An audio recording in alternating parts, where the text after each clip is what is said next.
Today the church celebrates Richard, Bishop of Chichester, who lived from 1197 to 1253.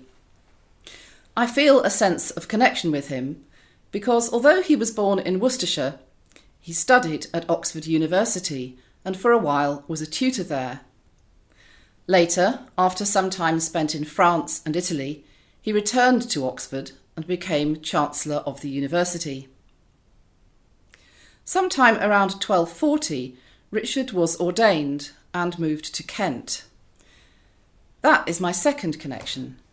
He served as a parish priest in the coastal town of Deal, which is a regular and favourite holiday destination for our family. In 1244, Richard became Bishop of Chichester, though this was not an easy position, because although he was supported by the Pope, he was opposed, harassed and bullied by the monarch, King Henry III.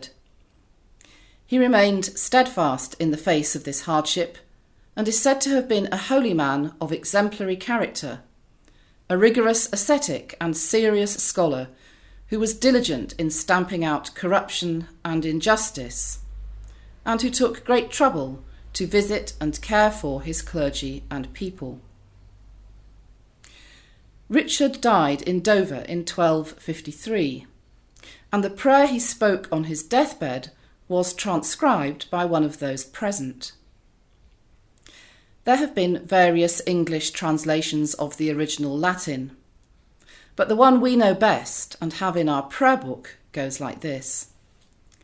Thanks be to you, Lord Jesus Christ, for all the benefits which you have given us, and for all the pains and insults which you have borne for us. O most merciful Redeemer, friend and brother, may we know you more clearly, love you more dearly, and follow you more nearly, day by day. The prayer begins with gratitude. Thanks be to you, and it goes on to recall the blessings of this life. This is always a good place to begin in prayer. Life is a gift, and we should treasure it as such. That's something that we have been learning afresh during this period of lockdown. But then the prayer goes on to speak of pains and insults. Surely the words of someone who has borne many of these. Yet Richard remembers that whatever he has been through, Christ has been there before, and so he can look at the adversity and hardship that he has faced as markers on the road as he walks the way of Christ, even at the point of death. It may well be that the original prayer ended at this point, but the last section, some would say the most precious, unpacks what it means to walk the way of Christ. It's not about running after someone who is so far ahead of us in suffering and in holiness that we will never catch up. It's grasping the astonishing fact that Christ is our companion on the road.